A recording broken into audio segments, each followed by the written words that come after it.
When I pulled into my daughter's driveway that Sunday afternoon and saw three unfamiliar cars parked across the lawn like they owned the place, something cold settled in my stomach before I even turned off the engine. I had driven 40 minutes from Phoenix to surprise Sandra with the rosemary plants she had been asking about for her kitchen windowsill.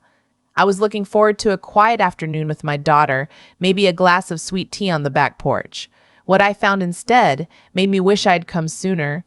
Much sooner. I heard her before I saw her. Through the screen door, I could hear the television blaring at a volume that rattled the windows, children shrieking somewhere down the hall, and underneath all of it, the sound of water running in the kitchen. I knocked twice, got no answer, and let myself in with the spare key I'd carried on my keychain since the day I handed Sandra the deed to that house. She was at the sink, her back to me, scrubbing a baking dish that looked like it had been used to cook a meal for an entire football team. Her hair was unwashed, pulled into a knot at the back of her head, and she was wearing the old gray sweatshirt she only put on when she was too exhausted to care about anything else. On the counter behind her sat a mountain of dishes, a counter that I had specifically chosen with her because of how much she loved the court surface, now buried under plates and cups and a half-eaten loaf of bread with the bag left open. "Sandra," I said from the doorway. She flinched and spun around so fast she nearly dropped the dish. Her eyes were red and swollen, not from crying right at that moment, but the kind of red that comes from days of crying in small increments, stopping and starting, never quite getting it all out. "Mom," she said, and her voice broke on that single word. I set the rosemary plants down on the only clear inch of counter I could find and walked to her. She leaned into me the way she used to when she was 7 years old and had scraped her knee on the driveway, except the scrape was somewhere I couldn't see and couldn't put a bandage on. "How long?" I said quietly. She pulled back and looked at her hands. 3 weeks, she whispered. I turned around slowly and took in the full picture of the living room, my daughter's living room, the one I had helped her paint that pale sage green the summer before last, the one where she had carefully arranged her bookshelves and hung the framed botanical prints she collected from estate sales. Now there were blankets and pillows piled on both sofas. Someone's shoes were scattered across the rug I had bought her for Christmas. Empty soda cans lined the coffee table. A large man I recognized as my son-in-law Daniel's brother, Kevin, was sprawled in Sandra's armchair with his feet up on her ottoman, watching a game show at full volume without headphones. His wife, a woman named Brandy, was sitting cross-legged on the floor painting her nails on top of one of Sandra's decorating magazines. Their 2 boys, somewhere around 8 and 10 years old, were racing up and down the hallway in socks, sliding into the walls. Kevin glanced at me over his shoulder. "Hey," he said, then looked back at the television. That was all. Hey. No introduction, no getting up, no acknowledgement that this was not his home. I turned back to Sandra. "Tell me," I said. She wiped her eyes with the back of her wrist. "It started with Kevin," she began, keeping her voice low. "He called Daniel 3 weeks ago saying his apartment lease had ended and his new place wasn't ready yet." "Just a week," Daniel said. "Just a week, Mom, and I can't say no to his brother," he said. So I said okay. 1 week. But then on day 4, Brandy's sister showed up with her boyfriend and 2 bags of groceries that somehow became them moving in too. And then Daniel's mother, his mother, Mom, she came from Tucson last weekend saying she needed a change of scenery. "His mother is here too," I said. Sandra nodded toward the back of the house. "She's in the master bedroom. She said the guest room mattress was too soft for her back." I stood very still for a moment, the way I used to stand in the middle of the ICU when I needed to assess the situation before acting. 31 years as a registered nurse had taught me that the worst thing you can do in a crisis is react before you understand the full scope of what you are dealing with. "Where are you sleeping?" I asked. Sandra looked at the sofa closest to the window, the one with Daniel's brother's jacket thrown over the armrest. "Sandra," I said her name the way only a mother can say her daughter's name when she is trying very hard not to show how furious she is. "Daniel says it's temporary," she said quickly. "He says I'm being sensitive. His family is going through a transition period, and we have the space, and it's what family does." I said nothing for a long moment. I looked at my daughter's hands, which were red and chapped from the water and the soap. I looked at the dark circles under her eyes. I looked at the counter full of dishes and thought about the fact that there were at least 7 adults in this house besides Sandra and Daniel, not one of whom had apparently picked up a sponge. "Let's go outside," I said. "But I have to finish the tidy." "Leave it," I said. "Come outside with me right now." She dried her hands on a dish towel, and I noticed she did it quietly, carefully, like someone trying not to draw attention to herself. We slipped out through the back door into the small yard where Sandra had planted her raised garden beds the first spring after I bought her the house. The tomatoes were overgrown and the basil had gone to seed. She hadn't had time to tend them. I sat her down on the bench under the patio cover, and I knelt in front of her on the concrete despite my 68-year-old knees making their usual complaints. I took her hands in mine, and I looked at her.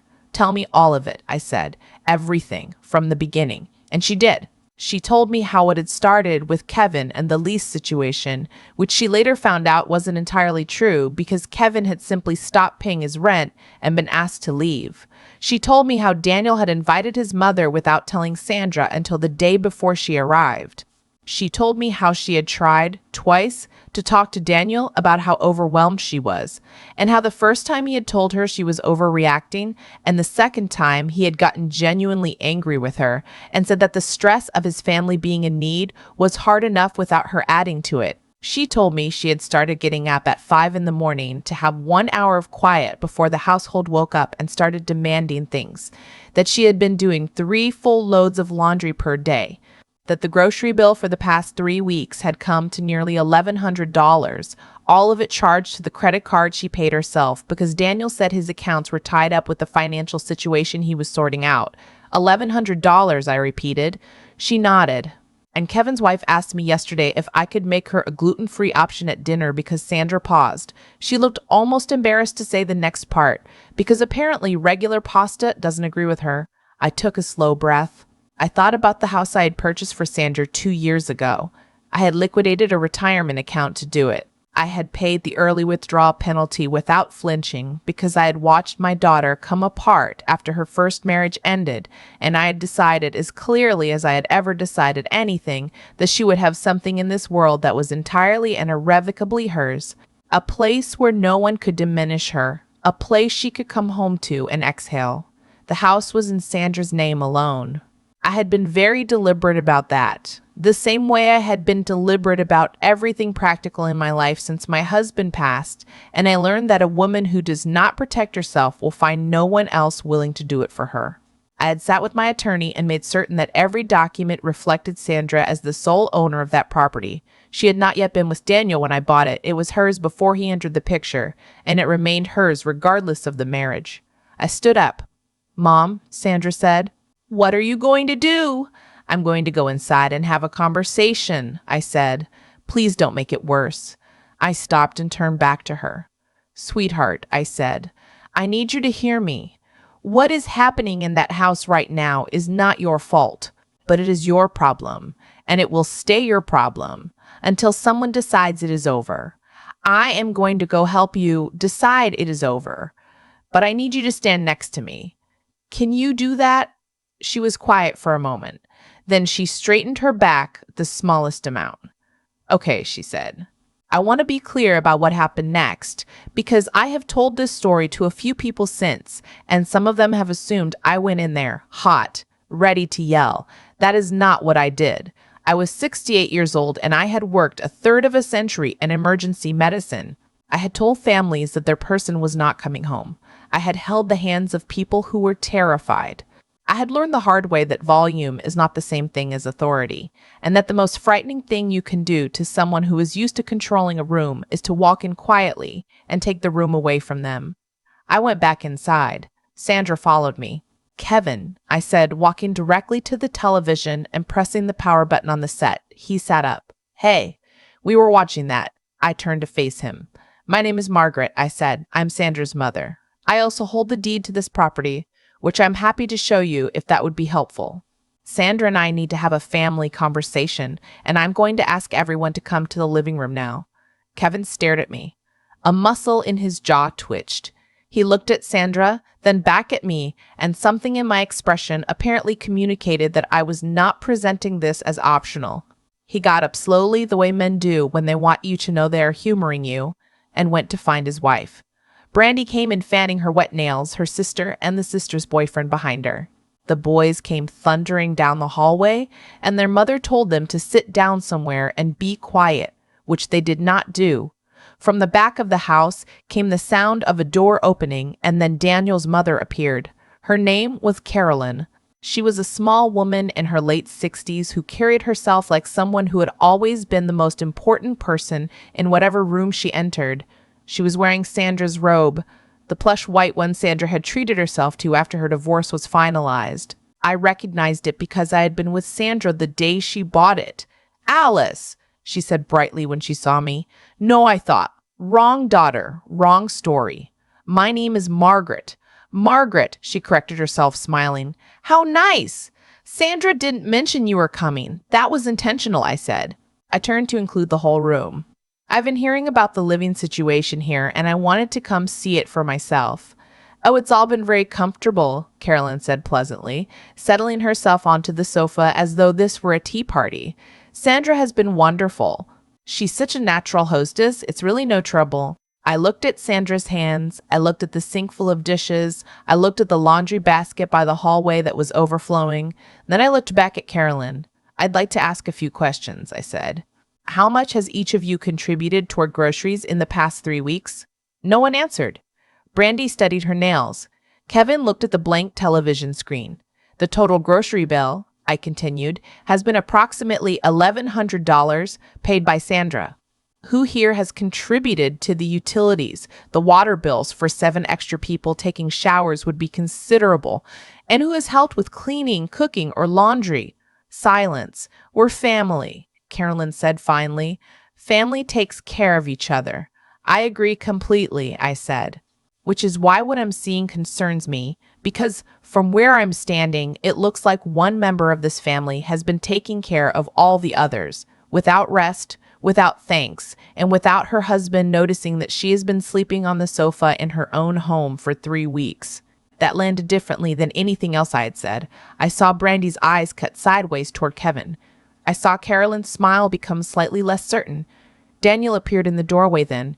He must have heard voices. He was still in his weekend clothes, a man in his mid-40s who had, I knew, spent most of the day watching football on the television in the bedroom because the living room was too crowded. He looked at me, then at Sandra, then at the assembled room. "Margaret," he said carefully, "I didn't know you were coming." "Clearly," I said. "Daniel, your wife has been sleeping on the sofa for 3 weeks because your mother is in the master bedroom. Did you know that?" He opened his mouth. I could see him searching for the right version of events, the framing that would make this sound reasonable. "Mom has a bad back," he said.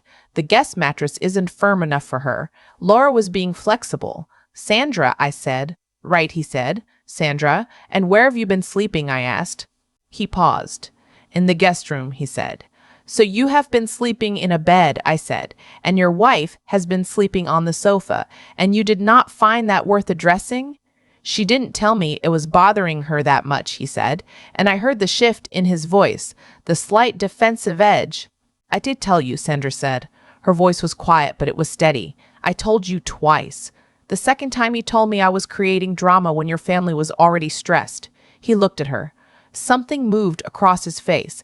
Not quite guilt. The thing that comes just before guilt. When a person starts to understand that the story they have been telling themselves does not hold up to the plain facts. "Look," Kevin said from across the room, "I don't know what the problem is. We're not here forever. Things are transitional right now. Sandra understood that when we came." I turned to face him fully. "What Sandra understood," I said, "is that her husband invited you for 1 week. 3 weeks later, there are 7 additional people living in her house, using her utilities, eating food she purchased, and not one of you has offered to contribute anything. That is not a transition period. That is an imposition." Kevin's wife made a small sound. That was either agreement or protest. I couldn't tell which. Carolyn had set her jaw in the way that certain women do when they are recalculating rather than retreating. This is Daniel's home too, Carolyn said. He has every right to have his family here. Daniel does not own this property, I said simply. Sandra does. The house is solely in her name. It was purchased before their marriage with money I saved over 30 years of nursing, and the deed reflects Sandra as the sole owner. Daniel is welcome here because his wife welcomes him. The same logic applies to everyone else in this room. I watched Carolyn's face change, the pleasantness drained out of it. That can't be right, she said slowly. I can show you the paperwork, I said. I keep a copy in my car. What does that matter, Kevin said. They're married. What's hers is his. In community property states, that applies to assets acquired during the marriage, I said. This property was acquired before the marriage. It is Sandra's private asset, which means Sandra decides who is welcome here, and Sandra can ask anyone to leave. I was watching the room. Kevin looked at his wife. Brandy looked at her sister. Carolyn looked at Daniel. Daniel, she said, and her voice had changed too. It was softer now, the way voices get when someone is suddenly no longer performing for an audience and is just a person who is worried. Tell her she's wrong. Daniel was looking at Sandra, not at his mother, not at me, at his wife. And I saw the moment he actually looked at her, maybe for the first time in 3 weeks. The unwashed hair, the sweatshirt, the hands. Mom, he said quietly. He was still looking at Sandra when he said it. I think you need to pack your things. Carolyn made a sound like she had stepped on something sharp. Daniel, I'm serious, he said. He finally turned to face his mother, and I could see it cost him something. But he didn't look away. Sandra has been sleeping on the sofa for 3 weeks because I didn't want to have a hard conversation. That's on me. But it ends today. You cannot be serious, Carolyn said. After everything I've done for you, after I drove from Tucson to be here, to support you, to be close to family. You drove from Tucson because Kevin's situation was already here and it seemed like a good time, Daniel said, and I could hear years of knowing his mother in the way he said it. That's not the same as being needed. Carolyn turned to Sandra. You did this, she said. You got your mother involved to humiliate me in front of my family. Sandra looked at her mother-in-law for a long moment. I could see her gathering herself. Then she said something that made me prouder than almost anything I had ever witnessed. Carolyn, she said in a clear, even voice, I didn't call my mother. She came to surprise me with rosemary plants. She found me crying at the sink. Whatever happened today, I didn't engineer it. I just stopped pretending everything was fine. The room was very quiet. I let that sit for a moment. Then I said, I think it would be best if everyone made arrangements to leave by this evening. Kevin, if you need help finding short-term housing, Sandra and Daniel can assist with that conversation. But this house needs to belong to Sandra and Daniel again, starting today. You can't just walk in here and... Kevin started. I can, I said. I own this property and I am the owner's designated representative as listed with the county assessor's office. If anyone would like to dispute that, I am happy to make a phone call and have that confirmed.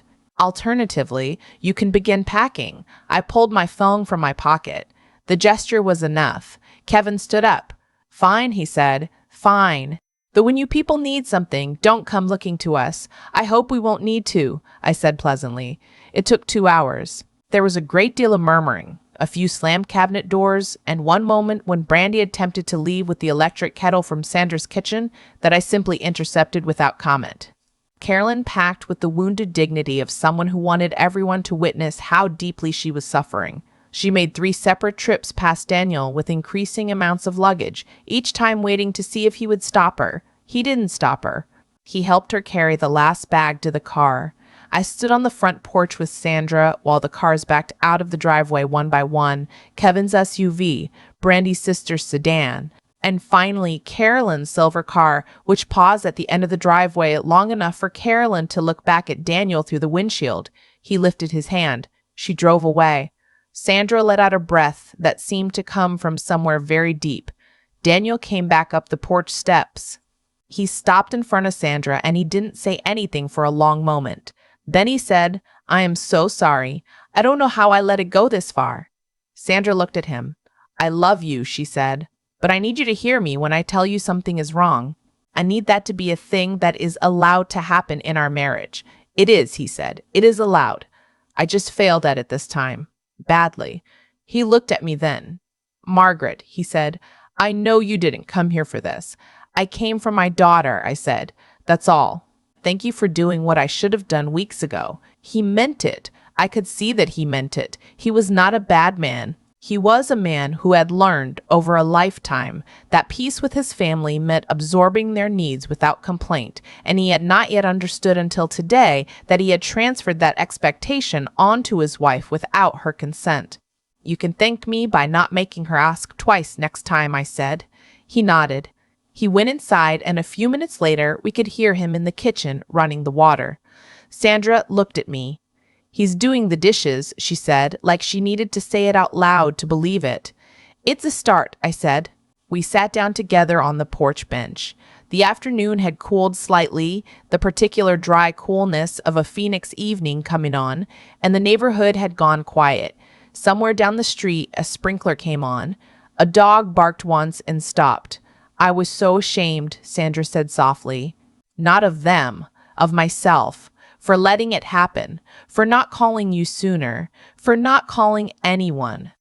You were managing, I said. That's different from being ashamed. You were trying to keep the peace and protect your marriage by sleeping on my own sofa. You tried, I said. You talked to Daniel twice. He didn't listen. That is not the same as rolling over. That is doing the right thing and having it fail, which is something that happens to all of us and tells us nothing about our worth. She leaned her head on my shoulder. I thought about her first marriage, which had ended 4 years ago after she spent 7 years with a man who had worn her down so quietly and so completely that she hadn't fully realized what had happened until it was over. I thought about the year she spent in my spare bedroom afterward, relearning who she was. I thought about the morning I handed her the keys to this house and watched her unlock the front door and stand in the empty living room with her hands over her mouth, crying. I am not going to let anyone take that from you again, I said. You shouldn't have to keep saving me, she said. I turned to look at her. You tried to handle it yourself first, I said. You talked to your husband. It didn't work. Then your mother showed up with rosemary plants. That is not a rescue, Sandra. That is just Tuesday. She laughed. It was a small laugh, a little watery at the edges, but it was real. The next morning she called me before 8. She and Daniel had talked for 3 hours the night before, she said. Really talked. He had cried. He had told her things about his childhood and about his relationship with his mother that he had never told her before, about the way he had learned to keep the peace by giving his mother whatever she wanted, about how that habit had followed him so completely into adulthood that he hadn't even recognized it as a pattern. He scheduled a therapy appointment, Sandra said. He called this morning. The first one is next week. That's significant, I said. He also called Kevin, she said. He told Kevin that there would be no more open-ended invitations, that any future visits needed to be planned in advance with a clear end date, and that Sandra's comfort in her own home was non-negotiable. And Kevin? Sandra laughed again, more fully this time. Kevin said that was very corporate of him and that he'd think about it. That sounds about right, I said. What about Carolyn? I asked later. We're going to give it time, Sandra said. Daniel sent her a message saying that he loved her and wanted a relationship with her, but that it needed to be on terms that didn't come at the expense of his marriage. He said they could meet for dinner, that she was welcome to visit for a weekend with notice, but that she would never again stay in our home. And she responded? Sandra paused. She said she needed time to process feeling unwanted by her own son. Daniel told her he understood, Sandra said, but that he wasn't going to apologize for choosing his wife. I held the phone and felt something settle in my chest. 3 weeks after everything happened, I drove back out to Sandra's on a Saturday morning. When I turned into the driveway, I noticed immediately that the 3 strange cars were gone, obviously, but also that the lawn had been mowed, and the dead petunias in the front planter had been replaced with new ones. The porch was clear. The front door was open, and through the screen I could hear music playing, something light and easy from the kitchen. Sandra met me at the door in clean clothes with her hair washed and down around her shoulders. She looked like herself again. She looked like the woman I had raised. Come see, she said, pulling me inside. The house was unrecognizable from what I had found 3 weeks before. The sofa cushions were arranged neatly. Sandra's bookshelves were back in order. The botanical prints were all still hanging, but she had added a few new ones, and the whole room had the particular feeling of a space that had been reclaimed and made more deliberately one's own after something had tried to take it away. In the kitchen, the quartz counter was clear and clean. On the windowsill above the sink sat the rosemary plants I had brought, still in their original pots, but clearly watered and tended. Daniel came out of the back hallway. He shook my hand and held it for a moment. "I'm glad you came," he said simply. We had lunch in the backyard by the garden beds, which Sandra had finally gotten back to. The tomatoes that had gone unpicked were gone, but she had put in late-season vegetables, and the raised beds looked cared for and intentional again. I asked her partway through lunch how she had been sleeping. "In my bed," she said, "every night." She said it plainly without irony, and it was somehow the most complete answer she could have given me. I drove home that afternoon along the same highway I had driven 3 weeks earlier, past the same strip malls and the same stretch of desert that lined the Phoenix metro. And I thought about all the times in my life I had arrived somewhere and found a situation that needed to be addressed and addressed it, and how every single time the hardest part had not been the confrontation itself, but the period before it. The period when I was still deciding whether it was my place to act. A younger version of me might have hesitated. Might have told myself it was Sandra's marriage and Sandra's house and Sandra's problem to solve in her own time.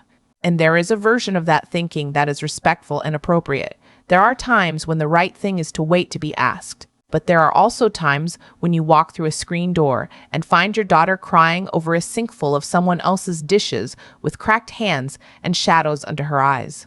And in those moments, the question of whether it is your place to act answers itself so completely that hesitating would be its own kind of harm.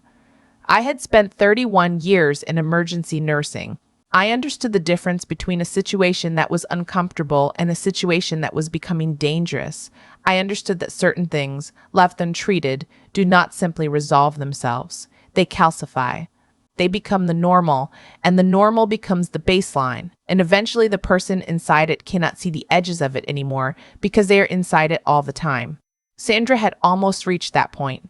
I had seen it in the way she flinched at my touch when I first put my hand on her shoulder, in the way she apologized before she spoke, even to me, in the way she automatically looked over her shoulder before she said anything in her own kitchen. I recognized it because I had seen it before, in her first marriage, and I had told myself then that it wasn't my place, that she was an adult, that she would find her way, and she had, eventually, but eventually had cost her 7 years. I was not going to let eventually cost her again. When I got home, I sat in my reading chair by the window with a cup of chamomile tea, and I thought about my own mother, who had died 22 years ago, and who had been, in her own way, a woman who did not ask for permission to protect the things she loved. She had not been perfect.